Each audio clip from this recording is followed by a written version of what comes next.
most boxers I spar tell me, like, yo, you're the best MMA fighter I sparred in boxing, or I fought in boxing. I've been doing this my whole life. I just never had the opportunity to go, showcase it.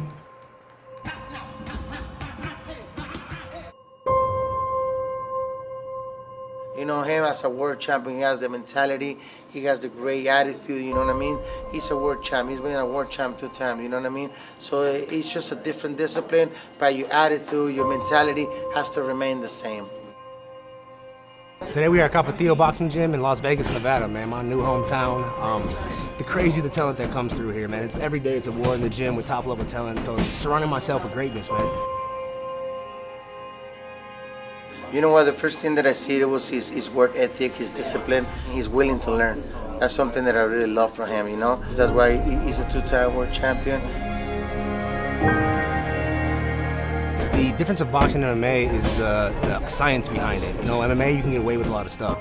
In boxing, you gotta stay structured, you gotta be disciplined. Whoever breaks discipline first usually loses. You see the guys start breaking posture in the defensive. So my coach is basically just putting guys in front of me that try to break me. And going past 8 rounds, 12 rounds today, just to feel that burn, because that's what it really is in boxing. It's a marathon. Like MMA, I think it's like a sprint. Whoever can get there first, whoever gets there quick, it's ref ends it. There's no 8 count, there's no 10 count. You have the opportunity to get back up and redeem yourself. Whereas boxing, they get rocked, they can get back up, and then you got to control your breathing, you got to control your pace. So yeah, feeling that is the hardest part. So I'm actually here to work with Anthony Pettis. He's getting ready for his exhibition match with Roy Jones Jr. on April 1st. I've been working with him for a little bit now, and he's coming along really, really well for not even just for like an MMA guy who's transitioned into boxing, just as a boxer in general, he's doing really well.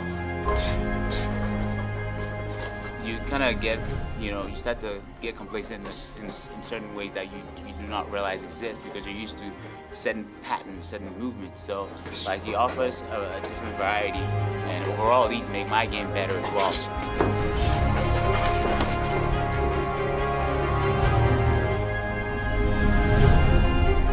First of all, I want to beat Roy Jones Jr. I think that's the thing that's in front of me right now. I sparring these guys that I'm going against, top level guys. I outsparred Caleb Plant last week. I'm going against finding the best guys I could spar against and testing my skills and knowing where I'm at. I think I'm right there. I think I will surprise a lot of people with my boxing skills. I'm training for Roy Jones Jr. Crazy, like growing up watching this guy and making my professional boxing debut against Roy Jones Jr.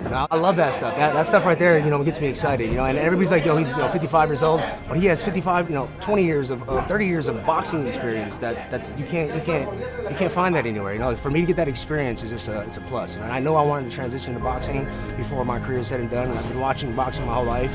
This opportunity came up, and I couldn't say no. We'll focus on making him comfortable on the ring, make him feel comfortable on his distance, comfortable on his reach, you know what I'm saying?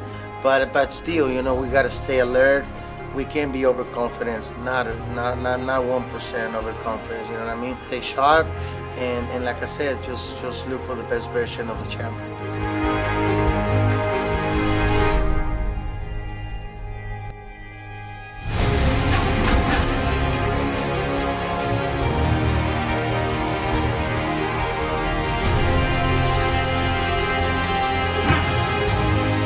I say Roy Jones has more pressure. I think, he's done everything he needs to do in the sport. It is in my hometown, but this is a new sport for me. I think we just did the press conference, and he said it. He's like, if I win, I'm supposed to beat Pettis. If I lose, he lost to a guy that never boxed before. So a lot of pressure on him, but I feel it too. I feel like I'm in that spot where this opportunity is too big to let go. I can't pass this up and let this slip through my fingers. I gotta go through it and capture this. That's why I went 12 rounds today. I want to push myself.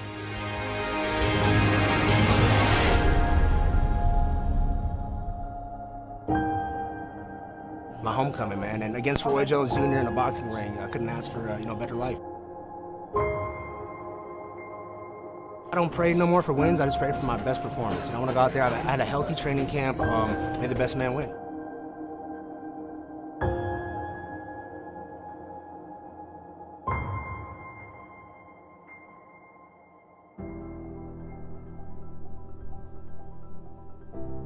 That's a great example of where we're at in combat sports. arts now, where a guy like yourself, a legend of mixed martial arts, can cross over and have a fight against Roy Jones Jr. because you couldn't have done this if you were still in the UFC. Shout out to Masvidal for giving us these opportunities, man. And giving these guys, something they want to see like this is I think it's the future. It's entertainment. You can't say no to an opportunity like this because, Roy Jones Jr., a GOAT, one of the greatest of all time. I grew up watching him, and I get to square across, go face him across the ring, man. So it's like one of them challenges that wakes me up every morning, keeps me motivated, and I know he's coming to bring it. He's very innovative in what he does too, because he's done things in that MMA ring that nobody else is going to have to do.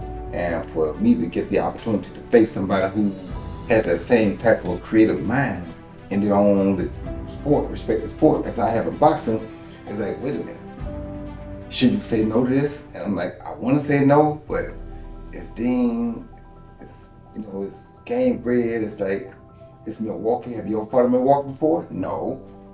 So it's like, the pros, I guess, outweigh the no's. So here we are. Yeah, he was a smaller weight class, but like you say, he was up to 205 pounds when they talked to him about it. So he's big enough that he know how to handle himself. And I know that he's going to go hard with his boxing because he's facing one of the greats. I do want to thank again all of you for attending. Two of the greatest of all time in their respective sports, Roy Jones Jr. and Anthony Pettis. We'll see you Fight Week to remember. It's Saturday, April 1st in Milwaukee. Thanks for watching. There it is. Now.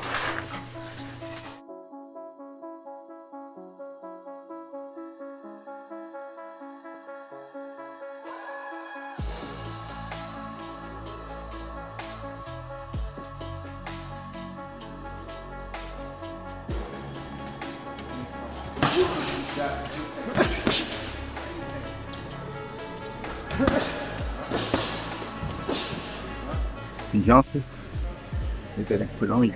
So what you have to do is, you gotta be smart about it. You ain't as fast as you used to be, you ain't durable as you used to be. You still got a brain, still walk pretty fast, and you got power. Take those three, mix them up and cook them right. You come up with scrambled eggs and the other man's brain.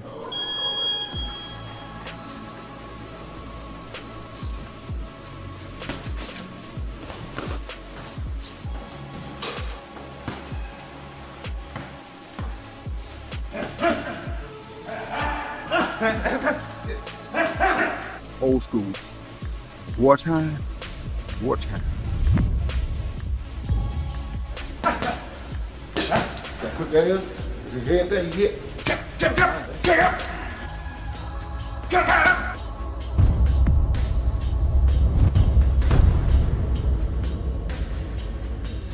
Yes, sir.